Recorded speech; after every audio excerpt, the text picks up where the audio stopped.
চূড়ান্ত ফাউল কথা বলছিলেন তাদের গতকালকে কিন্তু গোপালগঞ্জে একটি শিক্ষা হয়ে গিয়েছে।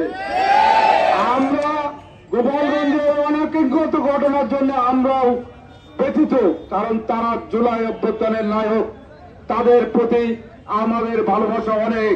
কিন্তু আমরা বলতে চাই যে অদৃশ্য শক্তির এতে করে প্রলোভনে পড়ে আপনারা আউল ফাউল বকেন না, নির্বাচন বিলম্ব করার চেষ্টা করেন না। জাতীয়তাবাদী যুবদল একটি সুশৃঙ্খল দল, সেই দলের সর্বোচ্চ অভিভাবক দেশ নায়ক জনাব তারেক রহমান সেই অভিভাবকের জায়গায় হাত দিয়েছেন।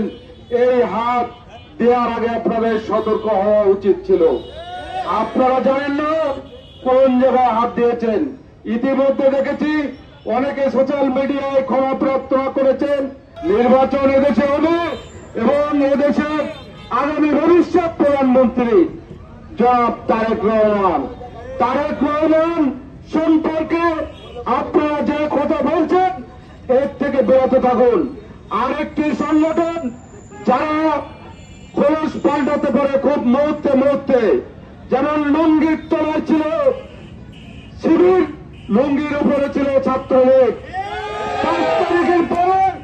5 তারিখের পরে লুঙ্গির থেকে বেড়ে এখন হয়েছে ছাত্র শিবির।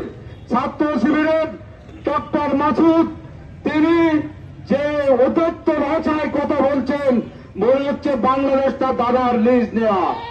আমরা মাসুদের উচিয়ারে দিচ্ছে, তুমি মাসুদ ভালো হয়ে যাও, তা নাহলে তোমার পরিণতি কিন্তু ভয়ঙ্কর হবে। এর জন্য বিএনপি কোনো পাতানো ষড়যন্ত্রে পা দেয় না, আমরা কিন্তু কোনো পাতানো ষড়যন্ত্রে পা দিচ্ছি না, মাথা ঠান্ডা রেখেছি। তাই বলে মনে করবেন না যে বিএনপি আপনাদের জামায় আদর করবে। আমার দলের যে কোনো ইউনিট আপনার সাথে মোকাবেলা করার সক্ষমতা রাখে। আপনারা জানেন সাতক্ষীরাকে আগে বলা হতো মিনি পাকিস্তান। আমরা এই সাতক্ষীরার জনপদে দাঁড়িয়ে 15 বছর ধরে আন্দোলনের সংগ্রাম করেছি। যে আন্দোলনের সংগ্রামে আমাদের এমন কোনো নেতা নাই যিনি পুলিশি হয়রানির শিকার হয় নাই, মামলা হয় নাই, জেল হয় নাই। প্রিয় উপস্থিতি, আমাদের নেতা, আমাদের অভিভাবক জনতা জনাব তারেক রহমান একবার ভুল ক্রমে আপনারা উক্তি করেছেন, দ্বিতীয়বার সাহস দেখাবেন না। তাহলে এই সাতক্ষীরার মাটিতে আপনাদের সহ যারা চাষি আছেন তাদের সবার কবর রচনা হবে ইনশাআল্লাহ।